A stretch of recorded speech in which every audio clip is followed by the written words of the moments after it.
మా శివగాడి బర్త్డే అయిపోయిన 2 రోజుల తర్వాత బర్త్డే పార్టీ చేసుకుంటున్నాము. అయినా కూడా వదలలేదు నాకు. బర్త్డే అయిపోయిన 2 రోజుల తర్వాత మా ఫ్రెండ్ గాడు బర్త్డే పార్టీ తీస్తున్నాడు. ఆటోలో బిర్యానీ తీసుకొని నేను మా శ్రీకాంత్ గాడు మా రసూల్ గాడు అయితే బయలుదేరినాము. తర్వాత నీళ్లు కావాలంటే నీళ్ళు అయితే తీసుకున్నాము. నీళ్లు తీసుకొని ఇంకా మా వాళ్ళు నీళ్లు క్యాన్లు మోసుకొస్తున్నారు. ఇంకా ఆటోలో అయితే నీళ్లు క్యాన్లు పెట్టుకున్నాము. తర్వాత కూల్ డ్రింక్స్ కావాలంటే కూల్ డ్రింక్ షాప్ దగ్గర కూల్ డ్రింక్స్ అయితే తీసుకున్నాము. తీసుకున్న తర్వాత ఆటో తిప్పి ఇంకా డైరెక్ట్ గా పార్టీ చేసుకునే ప్లేస్ అయితే వచ్చాము. శివ వాళ్ళ నాన్నగారు అయితే బిర్యానీ అయితే చాలా అద్భుతంగా అయితే చేస్తారు. అందరూ కూర్చున్న తర్వాత ఇంకా మేమైతే కొంచెం సప్లై అయితే చేసాము. ఇంకా మా సమీర్ గారు అయితే రైస్ అయితే వడ్డిస్తున్నాడు. ఇంకా అందరికి రైస్ వడ్డించిన తర్వాత అందరం కలిసి తిన్నాము. తిన్న తర్వాత కూల్ డ్రింక్స్ అయితే తాగాము.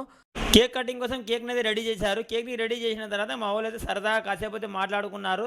పాపం మధ్యలో మా శ్రీకాంత్ గారికి అయితే స్ప్రే అయితే కొట్టినారు. బర్త్డే బాయ్ అయితే కేక్ కట్ చేశాడు. బర్త్డే బాయ్ కేక్ కట్ చేసిన తర్వాత అందరం అయితే కేక్ అయితే తినిపించాము. కేక్ తినిపించిన తర్వాత గ్రూప్ ఫోటో అయితే దిగాము. గ్రూప్ ఫోటో దిగిన తర్వాత ఆటోలో అయితే ఇంటికి అయితే బయలుదేరాము. వచ్చేటప్పుడు మా శివ వాళ్ళ ఇంటి దగ్గర ఆటో ఆపి అన్ని అయితే దింపాము. వీడియోని లైక్ చేసి మాడిని ఫాలో చేయకుండా మాడిని అయితే తప్పకుండా ఫాలో అయితే చేసుకోండి.